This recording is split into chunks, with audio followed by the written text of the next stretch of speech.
Dans cette vidéo, on va maintenant s'intéresser aux coups cavalier F3 et fou D3. On gardera les coups cavalier E2 et fou E3 pour la dernière partie. Dans la vidéo précédente, je vous ai montré comment l'échange de coups H4, H5, en créant de multiples affaiblissements sur la case G5, mais aussi sur la case blanche G6, permet de justifier le coup fou D3, parce qu'après l'échange des fous, les blancs se sont créés des possibilités tactiques avec E6. J'avais déjà insisté sur le fait que fou D3 était un coup fondamentalement antipositionnel, car le fou F1 est le bon fou des blancs, et le fou C8 bien sûr le mauvais fou des noirs. La vérité est que depuis cette position, fou D3 est un coup stratégiquement mauvais. Après fou prend D3, dame prend D3, tout ce qu'ont réalisé les blancs, c'est d'avoir échangé des pièces dans une position où ils ont l'avantage d'espace, résolu le problème fondamental des noirs et perdu leur bon fou, et contrairement à la situation précédente où H4 et H5 ont été joués, le coup E6 n'est plus une menace. Les noirs ont donc un développement beaucoup plus facile par rapport à ce qui était vu dans la partie 2. Cette position ne vaut pas vraiment la peine d'être étudiée en profondeur. Ce qu'il faut noter, c'est que les noirs auraient même une finale supérieure s'ils parvenaient à échanger les dames sans compromis. Les blancs sont maintenant contraints de créer un jeu suractif avec des coups comme F4 et C4 pour contrebalancer la résolution du problème des noirs. A titre d'exemple, depuis cette position, voilà une partie jouée à Londres en 1922 entre Atkins et Capablanca. Capablanca avec les noirs joue E6, cavalier E2. L'idée c'est d'essayer de créer rapidement des problèmes aux noirs avec F4, F5. Mais en vérité, ce plan est maintenant trop lent et les noirs ont le temps de se développer naturellement. Ici, après dame B6, roc, Capablanca, qui serait très satisfait d'avoir une finale avec l'avantage positionnel du bon fou, propose l'échange des dames avec dame A6. Les blancs, qui ne peuvent bien sûr pas accepter cet échange trop favorable aux noirs, ont joué ici dame D1, car la case E3 gênerait le développement du fou, la case F3 l'avancée du pion F, et les blancs doivent défendre leur cavalier.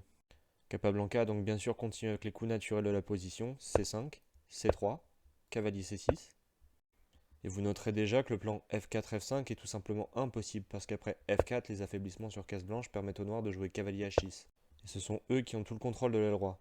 Et vous noterez au passage que les blancs ne peuvent pas concrétiser ce plan naturel précisément parce qu'ils ont perdu leur fou de case blanche. Les blancs ont alors continué par cavalier D2, et après l'échange en D4, puis on prend D4, puis on prend D4, dans l'esprit de la position et des coups précédents, Capablanca a insisté avec dame D3. La dame est bien sûr beaucoup trop forte, mais avec la pression sur D4, les blancs n'ont que le choix d'échanger les dames. Après cavalier B3, dame prend D1, tour prend D1, les noirs ont obtenu la finale favorable dont ils rêvaient. Après une longue lutte de 67 coups, Capablanca a gagné la partie. On va maintenant se concentrer sur le coup principal des blancs sur la variante d'avance, popularisé par Nigel Short, cavalier F3. Ce coup, à l'allure a priori modeste, compte tirer en fait profit du fou F5 des noirs plus tard. Des coups comme cavalier H4 et G4 resteront dans l'esprit de la position. Vous noterez que j'avais dit dans la vidéo précédente qu'après H4, H5, cavalier F3 sera un peu inférieur. Entre autres parce que les blancs ne disposent maintenant plus du coup cavalier H4, et l'affaiblissement de la case G4 permet fou G4 pour les noirs. Maintenant, après cavalier F3, si les noirs venaient à jouer plus tard fou G4, alors les blancs pourraient répondre H3. Vous noterez que si c'était très haut blanc, ils pourraient déjà jouer cavalier H4, et forcer le repli en D7 ou gagner la paire de fou. Car si les blancs jouaient fou E4, alors les blancs pourraient complètement ruiner les noirs sur case blanche en jouant E6. Et je vous laisse contempler comment après F prend E6 et cavalier C3, les noirs ne peuvent déjà plus rien faire. Par chance, si l'on peut dire, le coup naturel E6 qui ouvre la diagonale du fou permet aussi le contrôle de la case H4.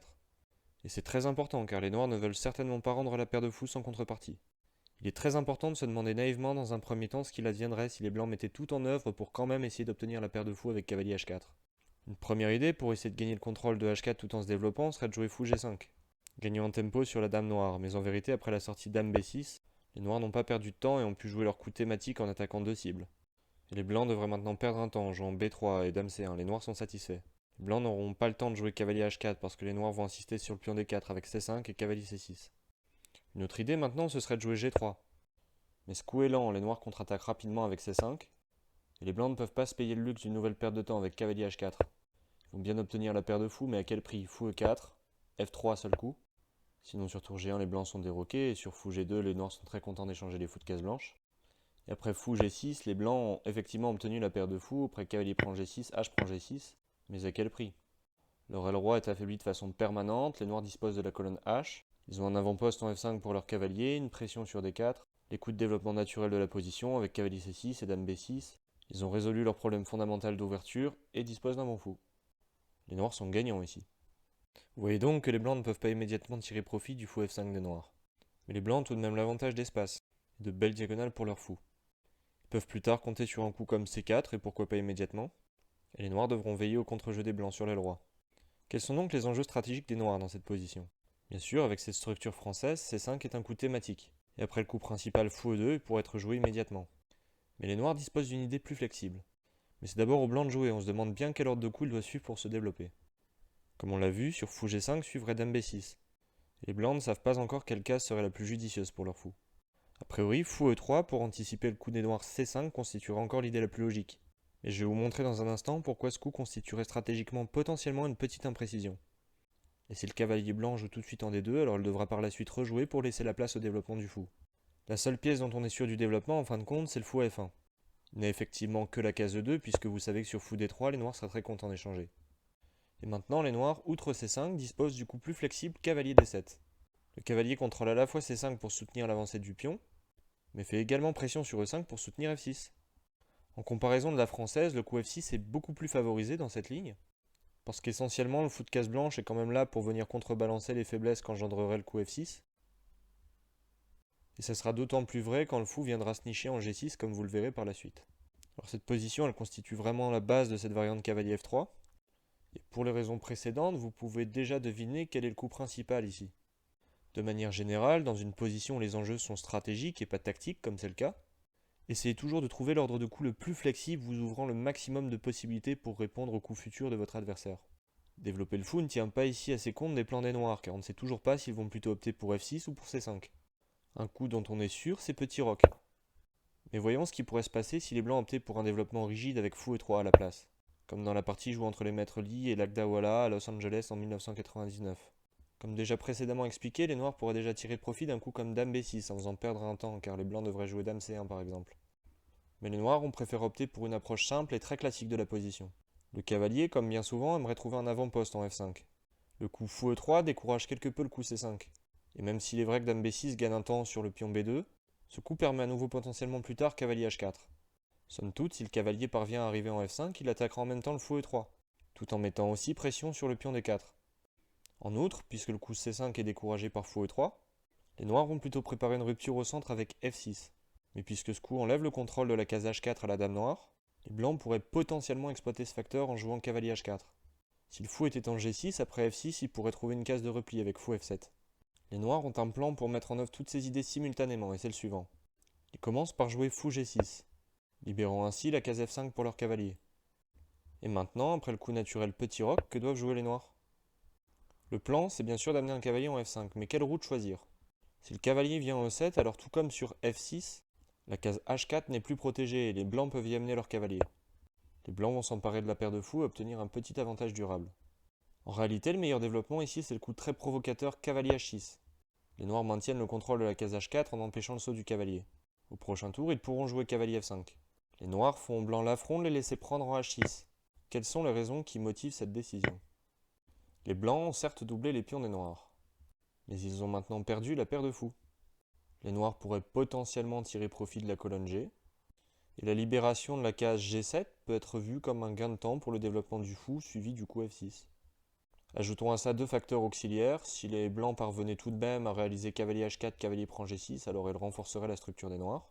Et notons que dans cette histoire, les blancs ont perdu un temps en jouant fou E3 puis fou prend H6. Les noirs obtiennent donc bien assez de compensation pour leur structure de pion. Dans la partie, les blancs ont joué dame D2 pour faire pression sur H6, puis fou G7, cavalier C3. Et les noirs, qui voient déjà venir leur libération sans obstacle avec F6, ont même décidé de roquer. En juger par la disposition de leurs pièces, il est clair que ce sont les noirs qui prétendent à l'ouverture de la position sur l'aile roi avec F6. Et les blancs n'ont en fin de compte clairement pas grand chose à faire valoir ici. Pour anticiper F6, les blancs ont joué cavalier D1. L'idée c'est qu'ils espèrent accentuer leur contrôle sur les cases F6 et E5 en jouant cavalier E3 puis cavalier G4. Les noirs ont donc logiquement continué par F6 et après E prend F6, ils ont recapturé avec la dame pour maintenir logiquement leur pression sur la case E5. Et maintenant, vous voyez comme tout naturellement, le levier E5 leur tend même les bras. Les noirs s'apprêtent à complètement ouvrir la position avec leur paire de fous et à obtenir le meilleur jeu. Après cavalier E3 qui menace tout de même cavalier G4, les noirs ont très logiquement continué en jouant H5, utilisant même à leur avantage la seule contrepartie que les blancs avaient su obtenir pour la paire de fous qu'ils ont abandonnée, en contrôlant désormais toutes les cases de saut du cavalier. Les noirs ont obtenu ici un jeu un peu meilleur que l'égalité et ont gagné la partie. Après fou E3, les noirs jouent cavalier H6 sans craindre fou prend H6, comme dans la partie qu'on vient de voir. Et si les blancs ne s'emparent pas du cavalier, alors il va simplement sauter en F5 et éventuellement plus tard permettre aux noirs de gagner eux-mêmes la paire de fous. Fou E3 est donc une imprécision. À la place, les blancs devraient plutôt jouer B3, C3 ou cavalier D2. Et on pourrait se demander pourquoi pas C4. En fait, les blancs ont développé leur fou en E2, après C4, pion prend C4, fou prend C4, ils perdraient tout simplement un temps. Si on compare cette position à celle-là, si les blancs jouent ici C4 comme je l'avais suggéré plus tôt, et que les noirs décident de prendre, alors fou prend C4 et les blancs n'ont pas eu à jouer fou E2. C4 est donc un coup à considérer dans cette position, et pas dans celle-là. Alors commençons par analyser le coup le plus naturel des blancs, cavalier D2. L'idée principale de ce développement, c'est bien sûr d'amener le cavalier en B3 pour contrôler la case C5. Mais se cache aussi une deuxième idée assez intéressante, c'est l'opportunité de jouer maintenant C4 pour recapturer avec le cavalier. Dans les deux cas, les noirs continuent leur développement avec cavalier H6. Je ne vais pas me perdre dans les détails de C4, mais ce qu'il faut retenir de cette idée, c'est que le cavalier des blancs est figé à la défense du pion C4, parce que les blancs veulent absolument recapturer avec le cavalier pour contrôler les cases D6 et B6. Les noirs vont donc continuer leur développement par fou E7 ou cavalier F5 et laisser le soin en blanc de capturer eux-mêmes le pion D5. Comme toujours, si les blancs décident de pousser le pion, alors les noirs obtiendront un très bon contrôle-jeu avec des coups comme A5 et B6. On pourra observer par exemple la partie Karyakin-Carlsen de 2008 où les blancs ont joué Dame B3. Les noirs ont simplement défendu leur pion par tour B8. Et les blancs ont cherché à tout prix à contrarier le jeu des noirs en empêchant toute libération future de leur jeu par C5 plus tard, en jouant Dame C3. L'idée des blancs, c'est de se libérer du vis-à-vis de la tour pour jouer C5 eux-mêmes. En jouant C5, maintenant B6 ne serait plus un problème vis-à-vis de la position de leur dame, car l'ouverture de la colonne ne serait plus avec gain de temps. En outre, Sergei s'attendait probablement thématiquement à quelque chose comme petit roc C5, B6 B4 pour soutenir, A5 A3, sur quoi les blancs auraient bénéficié d'un bel avantage d'espace. La tension à l'aile dame est bien soutenue par les blancs. Sur un coup comme B5, les blancs joueraient même cavalier B3 et bénéficieraient eux-mêmes de la case A5 pour attaquer la faiblesse C6 des noirs. Les noirs seraient contraints de résoudre la tension en jouant quelque chose comme B prend C5 et après D prend C5. Les blancs bénéficieraient d'un avant-poste en D4 pour s'en prendre au pion C6. Après cavalier F5, les blancs pourraient même avoir le culot de jouer G4 pour déloger le cavalier et enchaîner par cavalier D4 quand même. Les noirs ne tiennent pas vraiment à rentrer là-dedans. Mais encore et toujours, il est très important de noter que dans cette position de Caro-Kann, les noirs disposent à la fois d'un levier libérateur avec C5, mais aussi avec F6. Magnus n'a pas cherché à contrarier le plan de Sergei ici. Il a tout simplement roqué. Il a laissé les blancs perdre du temps à fermer l'aile dame et il a tout simplement contre-attaqué avec F6. Devant la menace de la perte de leur pion C5 par pion prend E5, pion prend E5 et fou prend C5 ou cavalier prend C5, les blancs ont dû capturer en F6 et après pion prend F6, fou prend F6. Les blancs auraient probablement dû saisir tout de suite l'occasion de jouer cavalier E5, malgré les faiblesses permanentes qu'auraient été les pions blancs après par exemple fou prend E5, D prend E5. Car dans la partie, après le coup de consolidation B4, Magnus a joué cavalier F7 et après cavalier B3, E5, il a complètement libéré sa position et obtenu plus que l'égalité. Après C4, fou E7, les blancs disposeraient en fait d'autres plans agressifs que Dame B3 en jouant par exemple A4. Je ne vais pas m'étendre sur cette idée compliquée. Ce qu'il faut retenir pour notre propos, c'est que les noirs vont pouvoir roquer et plus tard jouer F6 ou C5. Pour l'essentiel, ils ont bien résolu le problème de leur fou et disposent de coups naturels de développement. Leur contre-jeu est ici très bon. Autrement, après cavalier H6, le coup principal des blancs est donc cavalier B3.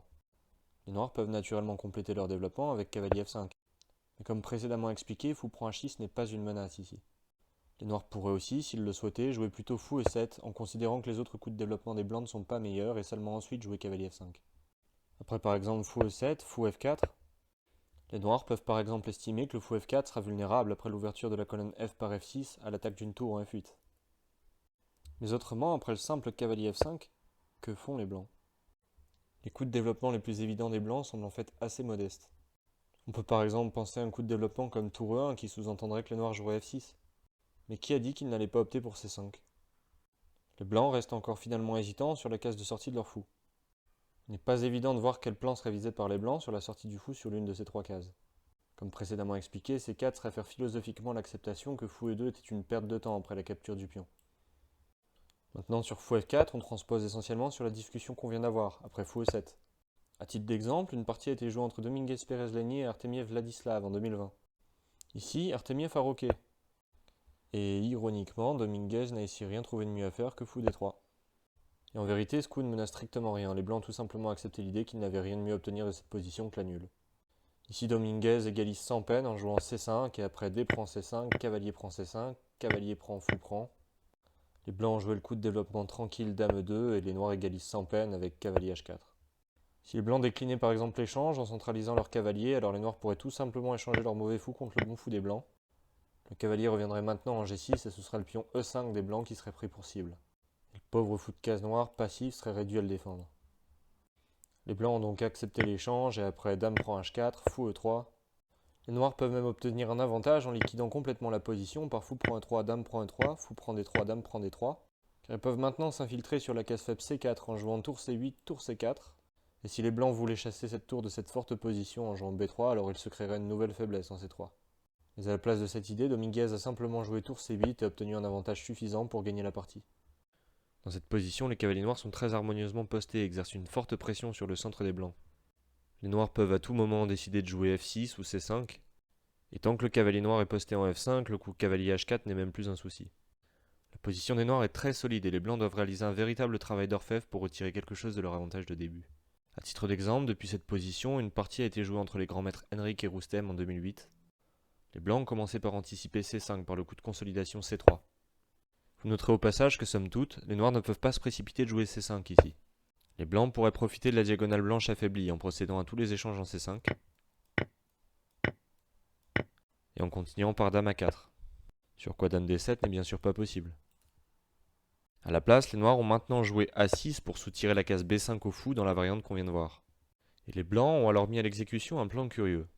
Toujours dans l'esprit de la carocane, mais aussi suivant le principe de jouer là où ils ont l'avantage d'espace, à savoir l'aile roi, ils ont joué le curieux cavalier E1. L'idée bien dissimulée par ce coup, contrairement à ce qu'on pourrait penser en le voyant, n'est pas de jouer F4. Après C5, si les blancs jouent en effet F4, alors les noirs pourraient mettre un frein à l'expansion des blancs sur l'aile roi en jouant H5. Et à nouveau, vous pouvez voir comme les pièces et pions noirs constituent un blocus très efficace à l'expansion des blancs sur l'aile roi.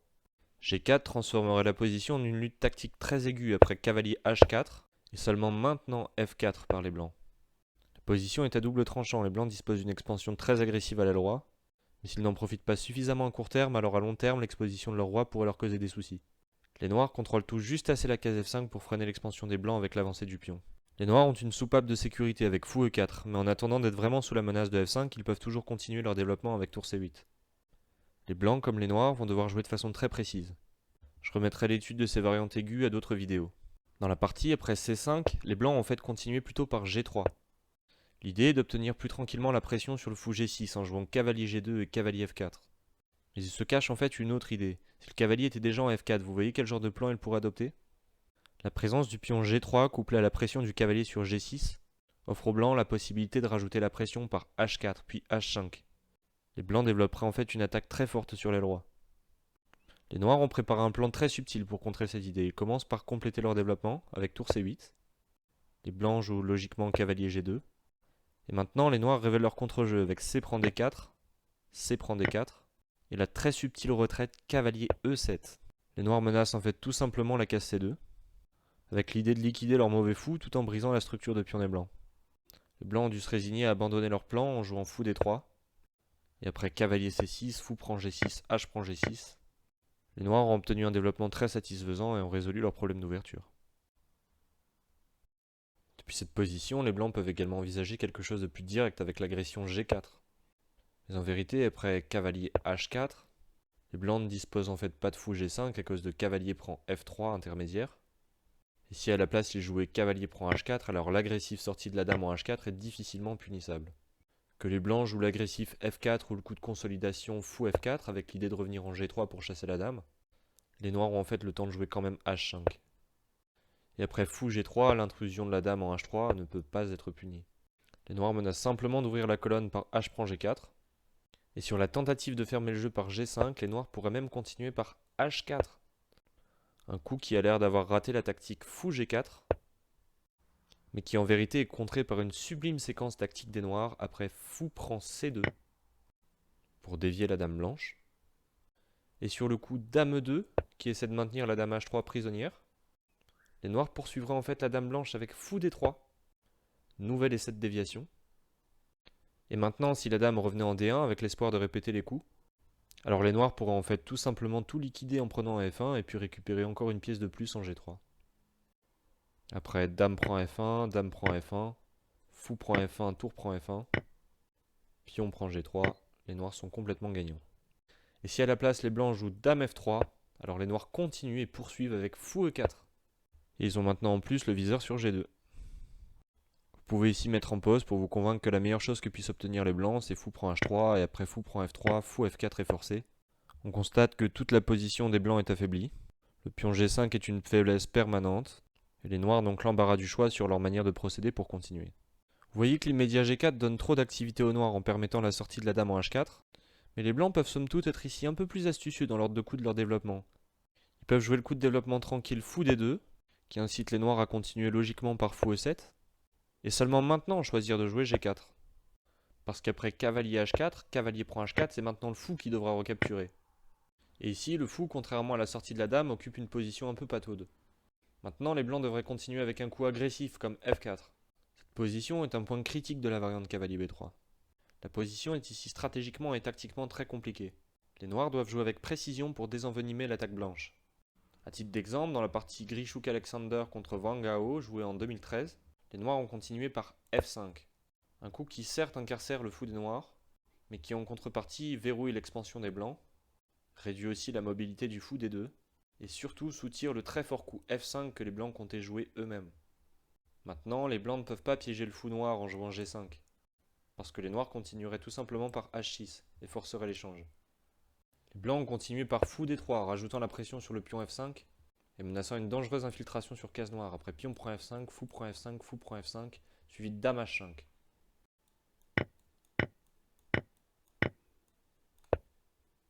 Sur quoi après G6, les blancs peuvent continuer par dame H6. Les noirs, pour parer la menace, ont alors joué fou E7. Car maintenant, sur la même variante, suivrait un très bon coup défensif. Après dame H5, G6, si les noirs jouent encore dame H6, les noirs peuvent répondre fou F8 et consolider leur position. Mais dans cette position, les blancs ont été un peu gourmands et ont voulu empêcher le contre-jeu C5 des noirs en jouant fou E3. Les noirs ont alors roqué après roi H1 pour pouvoir jouer sur la colonne G. Les noirs ont su trouver un plan délicat pour obtenir l'égalité. Dans cette position, ils ont joué dame E8. Les noirs savent tout simplement que les blancs veulent mettre la pression sur la colonne G et veulent anticiper la pression sur G7 en ramenant leur dame en F7. De plus, depuis E8, la dame défend tout simplement le fou G6 et permet la recapture sans affaiblir les structures de pions. Maintenant, à leur trait, les noirs pourraient tout simplement jouer dame F7, et non pas immédiatement F prend G5, dame prend G5, après quoi le pion E6 est attaqué. Et les noirs n'auraient pas immédiatement le temps de capturer le fou D3. Si les noirs jouent dame F7, alors les blancs ne peuvent plus rien faire pour éviter les simplifications. S'ils continuaient par tour G1, alors après F prend G4, dame prend G4, les noirs peuvent tout simplement échanger les fous. Ils se retrouvent dans une finale où le bon fou contre le mauvais fou leur garantit au moins l'égalité. Les blancs ne peuvent ici rien obtenir de leur pression sur la colonne G. Alexander, qui comprend bien qu'après tour G1, dame F7, les noirs obtiennent l'égalité, essayait alors plutôt H3 pour recapturer avec le pion. Mais les noirs, qui comprennent parfaitement les enjeux stratégiques de la position, commencent par échanger leur mauvais fou de case blanche contre le bon fou des blancs, et, dans la situation du duel bien connu du bon fou contre le mauvais fou, enterre définitivement le fou de case noire des blancs en jouant l'excellent coup H5 ici. Ce coup est calculé très minutieusement pour éliminer définitivement toute possibilité de rupture par F5. Dans la partie, Alexander Grichuk s'est résigné à défendre son pion par dame E2, et après pion prend, dame prend, les noirs ont continué par tour F5 et obtenu un excellent blocus sur case blanche. Les blancs n'ont rien pu obtenir de la position et la partie s'est soldée par un match nul. Si à la place de dame E2, les blancs avaient continué par F5, alors les noirs eux-mêmes auraient pu maintenant déclencher une très forte attaque après H prend G4. Parce que si les blancs capturent en E6, les noirs peuvent sortir leur dame avec gain de temps par dame H5. Les blancs disposeraient alors de deux coups. Sur le plus évident roi G1, les noirs continuent leur attaque par tour F6 avec le soutien du pion G4. Maintenant, si les blancs acceptent le cavalier, les noirs peuvent encore continuer par tour F8 en menaçant tour G3, mat.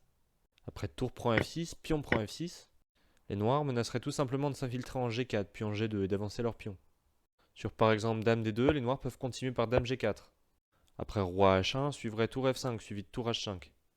Sur roi F1, les noirs peuvent améliorer un peu la position de leur dame en jouant dame H3, et comme sur roi E1 suivrait dame H1, les blancs seraient à nouveau forcés de jouer roi G1, et les noirs pourraient à nouveau jouer dame G3. Sur roi F1, les noirs ajouteraient encore une pièce dans la bataille avec fou H4. Ils empêchent maintenant dame F2 ou fou F2 à cause de dame H3. À leur trait, ils menacent aussi de jouer F2. A ce stade, l'attaque est encore très délicate à jouer pour les noirs. Les blancs disposent encore d'idées défensives comme E6 ou de sacrifier le pion par D8. Ils peuvent aussi améliorer la position de leur cavalier par cavalier C5. Mais la position des noirs est sans aucun doute bien supérieure. Même s'ils ne sont pas à l'aise pour continuer leur attaque, ils peuvent au pire prendre la nulle avec Dame H3. Car après Roi G1, Dame G3, les blancs n'ont rien de mieux à faire que de revenir en F1. S'ils refusent de répéter les coups en jouant Roi H1, les noirs continuent par F2. Et les blancs ne peuvent absolument plus rien faire.